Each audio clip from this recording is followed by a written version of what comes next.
Welcome back. We're at the Dubai Autodrome for race day 1 of the UAE National Race Day Series. Next up, we focus on Class 2 of the Total UAE Touring Car Championship, which sees 9 cars on the grid for round 1. And back on track after a year away is Aslam Moolah. This season sees him racing with the Emirates Racing Team in a Honda Integra. He'll be up against the likes of National Race Day veterans Spencer van der Pal and Rupesh Chanakhi. But all 3 drivers will be on the lookout for one man in particular, Omir Khan.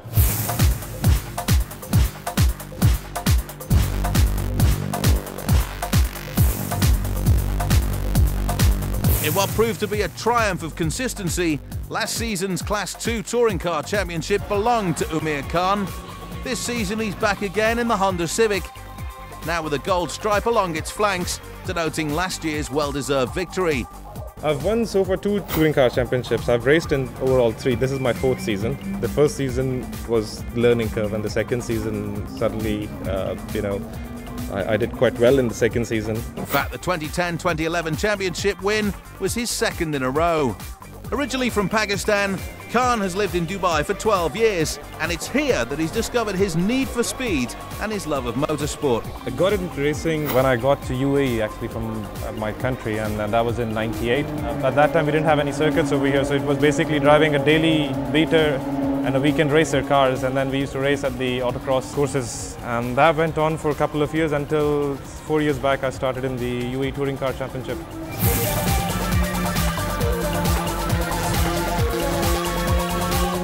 Khan is one of the founders of the UAE-based Lap 57 racing team. That background has resulted in him knowing what it takes to build a championship-winning race car. Whilst the car has obviously played a major part in Khan's success, it's also one of the heaviest cars in its class. Sometimes you just stop breathing, but once it's on for the first lap, and then after that you just go for it. You just maintain pace or keep doing what you're doing, look around, talk to yourself. In my case, I talk, I scream, just to keep yourself busy.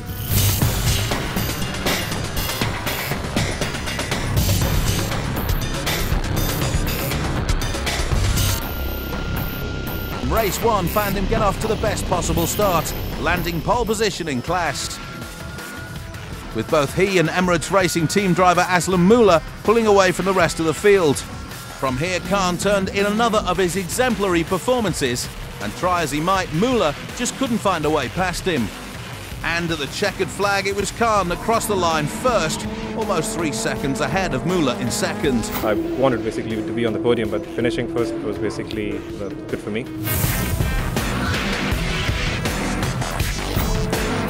On to race 2, and after a not-so-good start from Khan, it was Moolah who managed to get in front. The Lap 57 driver had a good look at Moolah several times throughout, but at the line it was Moolah who crossed first. Far from being downbeat, Khan remained positive, emphasising his belief that success is down to strategy, consistency and a long-term plan, rather than winning every race. My plan was to basically stay in second for half of the race and then go for the first towards the end. I had a minor fuel leak in the car, which actually started increasing, and I was losing power on the straights and 2 corners. I did catch up, but couldn't finish. His advice to rookies? Don't give up.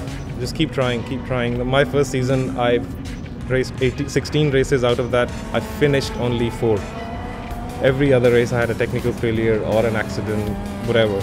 But I didn't give up. I came back again in the second season, better. That's how you learn. Last season proved to be one of the most competitive to date in the Total UAE Touring Car Championship, with any one of several drivers capable of winning. And the opening race weekend saw the gloves come off in Class 2, the second the lights turned green. After Omir Khan and Aslam Moolah pulled out a significant gap at the front, there was a real 3-way battle midfield between Jonathan Moolah in the Honda Civic, Mohammed Al-Ghanem in the Honda DC5 and Simon Dennis in the VW Golf GTI. Little separated the 3 drivers, with Al-Ghanem and Mullen in particular slugging it out at every turn. But at the line it was Mullen who finally grabbed the final podium position after Al-Ghanem dropped off the pace late in the race. So confirmation of the results, and in first place was Omir Khan, closely followed by Aslam Moolah in second and Jonathan Moolah in third. Race 2 saw the first and second places reversed, with Aslam Mulla taking the win ahead of Omir Khan.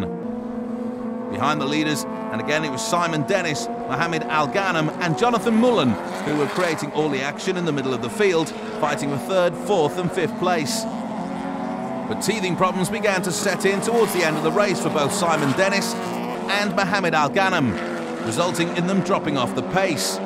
That left the track clear for Jonathan Mullen, and at the checkered flag the Englishman grabbed his second podium position of the day. So a quick confirmation of the results, and in first place it was Aslam Mulla, with Omir Khan in second and Jonathan Mullen in third. So an exciting start to the 2011-2012 UAE National Race Day season, and no doubt there'll be plenty more bumper-to-bumper action to come. The next race meeting sees us back at the Dubai Autodrome with action from the touring cars, sport bikes and the debut of the NGK UAE GT Championship. Until then, it's goodbye for now, and we'll see you back here again for Race Day 2.